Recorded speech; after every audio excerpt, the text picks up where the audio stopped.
Ya, oke. Selamat Apa kabar? siang, Bu Dina. Apa kabarnya nih? Alhamdulillah baik, apa kabar Baik Mas juga, Dika, Ibu. Mas Dwiki? Alhamdulillah baik, Ibu. Selamat datang Bu. Kita ada podcast namanya Dodolin, Bu. Oke. Nah, jadi kita pengen tanya-tanya nih, Bu. Sedikit-sedikit aja ya, yang Iya, ringan-ringan yang aja. ringan-ringan. Kan Bu Tina nih bisa dibilang multi talenta nih, Bu. Bukan talenan. Bukan.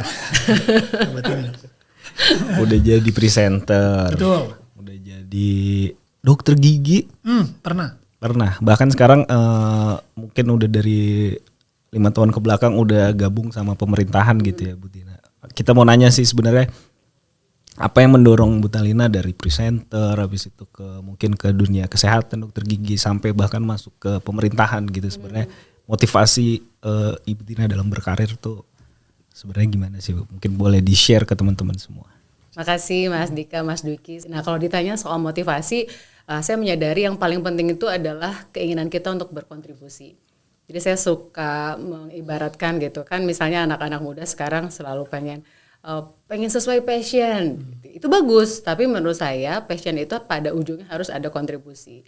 Jadi kontribusi itu bisa beragam rupa. Kalau menjadi dokter, kontribusinya pada saat melayani kesehatan kepada pasien. Dokter gigi melayani pasien yang tadinya sakit gigi jadi hilang sakitnya, pasien yang tadinya misalnya giginya merasa tidak rapi lalu menjadi lebih rapi sehingga tidak ada peluang potensi kesehatan gigi dan mulut ke depan.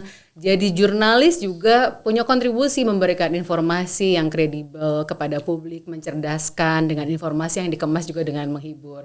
Jadi teman-teman AO dan Mantri di PNM juga memberikan kontribusi mengajak masyarakat terutama ibu-ibu supaya lebih berdaya secara ekonomi. Nah, karena itulah menurut saya poinnya adalah passion itu harus bergerak ke contribution.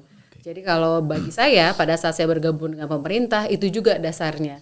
Saya melihat bahwa dengan latar belakang saya sebelumnya sebagai jurnalis yang pada posisi katakanlah mitra pemerintah, kan kalau dalam pilar demokrasi diantaranya adalah lembaga pers gitu ya. Waktu itu saya di luar pemerintah memberikan masukan atau mungkin bisa dianggap seringkali memberikan kritik kepada pemerintah. Nah pada saat bergabung dengan pemerintah justru saya menggunakan point of view yang pernah saya jalani sebagai jurnalis selama sekitar 10 tahun. Pada saat gabung pemerintah saya bisa menempatkan diri. Jadi saya selalu mengatakan sejak bergabung dengan pemerintah kaki saya ada 2. Satu saya masuk pemerintah, satu kaki saya tempatkan tetap berada pada point of view-nya masyarakat dengan kebiasaan saya sebelumnya sebagai jurnalis. Berarti jadi karena udah pernah di dua sisi ya Bu ya. Jadi mungkin ada tambahan point of view yang pernah di luar maupun di dalam. Jadi udah lebih menguasai lah ya Bu ya. Check and balance-nya lebih lebih ketat ya Bu Tina ya. Sebenarnya lebih ini. Jadi kita bisa memahami diri kita pada sudut pandang orang lain. Jadi kan kalau ada bahasa anak-anak muda sekarang put ourselves on their shoes gitu ya, menempatkan diri kita di sepatu orang lain. Nah, dengan saya pernah jadi jurnalis, saya bisa membayangkan misalnya kalau sebagai pemerintah, kenapa pemerintah mengeluarkan regulasi atau kebijakan tertentu. Di sisi lain juga, kenapa misalnya publik mengharapkan penjelasan tertentu atas sebuah kebijakan atau regulasi. Atau misalnya pada saat saya di Kementerian Investasi BKPM, kan ada nomor induk berusaha, ada proses yang dilakukan melalui OSS yang sudah integrasi nih dengan PNM, alhamdulillah. Nah, pasti kan publik pengen tahu kenapa sih kami ini harus punya nomor induk berusaha, gimana sih cara mengurusnya. Nah, saya menggunakan point of view saya sebagai masyarakat, sebagai mantan jurnalis untuk yuk di pemerintah kalau membuat aplikasi, menyusun aplikasi, disusun dalam sudut pandang masyarakat yang menggunakan. Kalau bahasa kerennya UI UX-nya. Nah, itu yang saya maju mundur untuk memastikan secara regulasi sesuai, tapi secara penggunaan masyarakat harus mudah dong menggunakannya. Bukan mudah kata pemerintah, tapi mudah usernya ya. Bagi user. Siap. Nah, tadi kan Ibu Tina juga udah ngejelasin ya, ternyata dari segi karir tuh udah banyak banget lah industri yang digeluti gitu. Kira-kira Bu, ini mungkin juga refer ke teman-teman AO kita ya, yang kebanyakan juga perempuan gitu. Pesannya Ibu tuh apa sih khususnya buat AO atau anak muda lah di luar sana yang pengen mengeksplorasi beragam industri karir gitu Bu? Pertama saya mau acungin 2 jempol, 4 jempol, 10 jempol juga menurut saya nggak cukup buat teman-teman AO yang luar biasa. tadi pada saat saya melihat data terbaru yang usianya di usia 21 sampai 30 tahun. Dengan nasabah yang dilayani PNM Mekarya usianya rata-rata di atas 30 tahun. 31 bahkan di atas 50 tahun.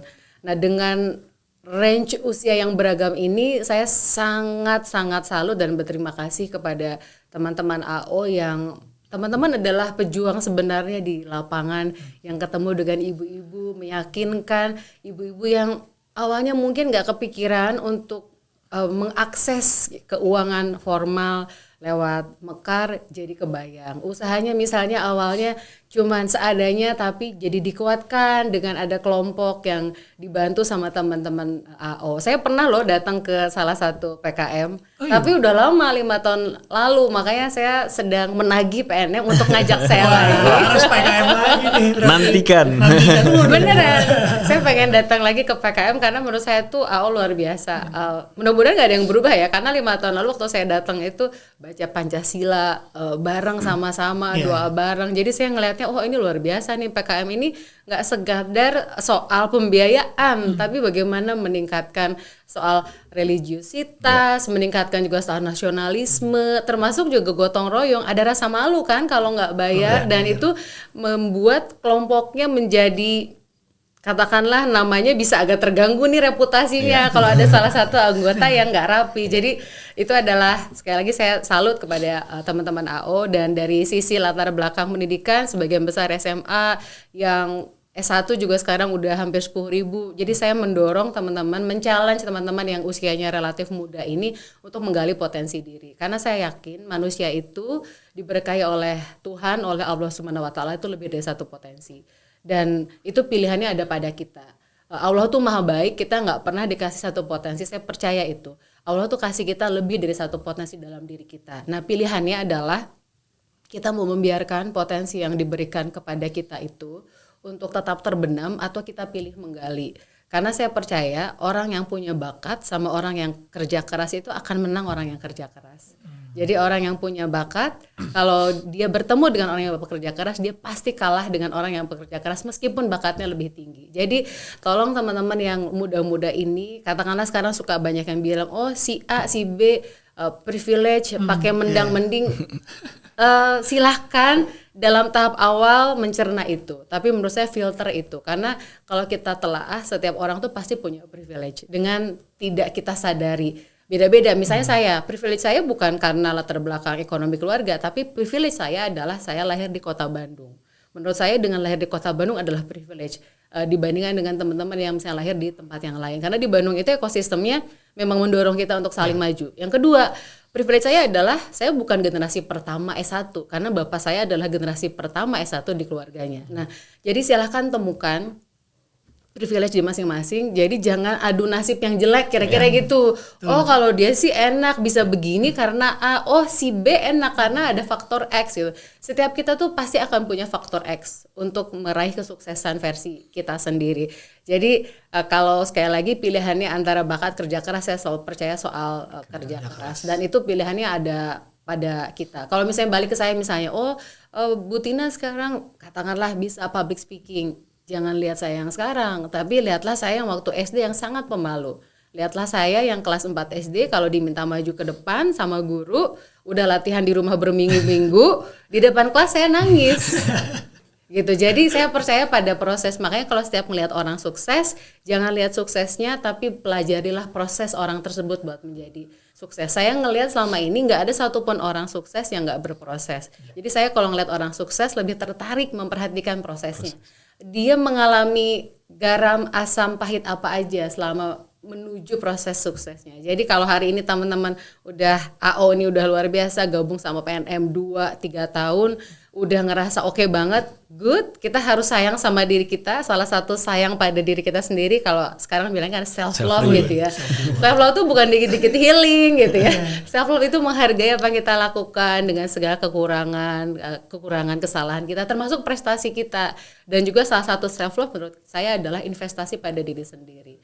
Baca buku, buku yang orang-orang udah pernah baca, misalnya bukunya udah 20 tahun lalu kita baru baca nggak apa-apa gitu. Terus kita belajar lagi, sekolah lagi. Sebagai info misalnya saya sekarang lagi sekolah lagi S3. Bukan buat apa-apa tapi untuk diri saya sendiri. Bukan karena misalnya kalau misalnya ya PNS buat kenaikan pangkat, saya bukan PNS gitu ya. Saya ASN tapi bukan PNS. Jadi yuk cari, nggak pernah terlalu terlambat buat menggali potensi apapun. Keren banget. Buat motivasi kita juga Iya, ya. terlalu banyak highlight Iya, barusan ya. Langsung melek nih semua. Oke. Oke. Ada lagi nggak tuh pertanyaan? Kayaknya sudah terjawab semua. Sudah terjawab sama semua ya. Ibu Tina. Semangat pokoknya AO. Semangat AO. Tadi tuh kalau ngeliat tuh highlightnya mungkin kayak tadi ada kerja keras sama orang bakat. Kayak pernah denger quotes. Bukan masalah bisa atau nggak bisa, Ya. tapi mau atau tidak mau. Itu dia. Jadi saya selalu sepakat ya kalau ketemu sama anak muda gitu. Waktu saya masih di media misalnya, kalau ada rekrutmen, kalau ada pilihan, pilih orang yang mau atau bisa, saya pilih orang yang mau. Gitu. Tapi kalau ada orang yang mau dan bisa, itu alhamdulillah. Plus. Iya, tapi kalau pilihannya ada 2 orang nih, yang satu bisa, yang satu satu mampu, satu mau, saya pilih yang mau. Karena orang yang punya kemauan pasti dia akan jadi mampu. Karena bisa belajar ya mungkin di perjalanannya bisa Tapi belajar. kalau dia mampu, nggak ada kemauan mah capek. Sama aja, Bo. Tarik-tariknya lelah kakak. Pengalaman banget Bu. Salah. Panjang nih kalau explore lagi nih. Oke. Ibu mungkin itu aja pertanyaan dari Terima kita. kasih, Terima kasih jawabannya banyak. banyak banget ya, nanti mungkin bisa buat jadi motivasi juga Motivasi. ya buat teman-teman yang dengerin ini.